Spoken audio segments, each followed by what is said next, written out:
This next story is so unbelievable, we didn't think it could possibly be true. But after receiving thousands of records and declassified reports from the Army, it's confirmed that during the Cold War, the United States military conducted secret tests on unsuspecting people in the city of St. Louis.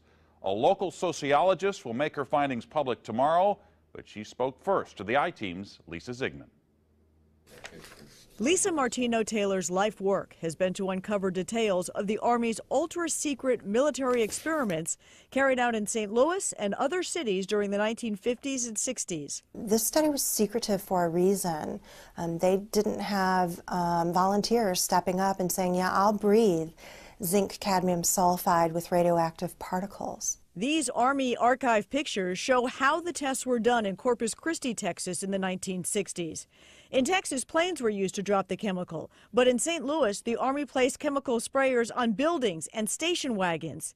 City officials were kept in the dark about the tests. The Cold War cover story was that the Army was testing smoke screens to protect cities from a Russian attack.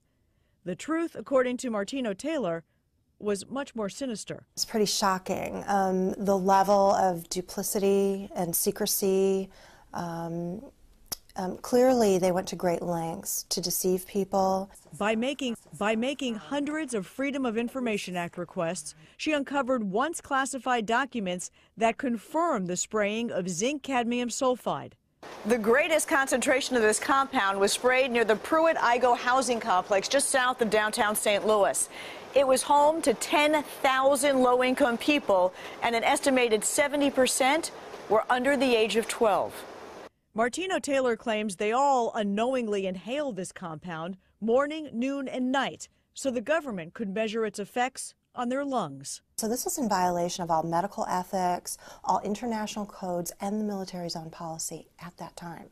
In 1994, then Congressman Richard Gephardt asked the Army to open its records and explain the St. Louis testing. We want to make very sure that nothing went on that would harm anyone and that all the facts are out on the table. Documents released in the 90s show the Army placed sprayers on this former Knights of Columbus building on Lindell and in Forest Park. The Army always insisted the chemical compound was safe.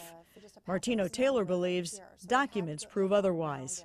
There's a lot of evidence that indicates that people in St. Louis, in the city, particularly in minority communities, were subjected to military tests that was connected to a larger radiological weapons development and testing project. For the first time, she links the St. Louis testing to a company called U.S. Radium, a company notorious for lawsuits involving radioactive contamination of its workers. United States Radium had this reputation where they had been found legally liable decades prior for producing a radioactive powdered paint that killed many young women who painted fluorescent watch dials.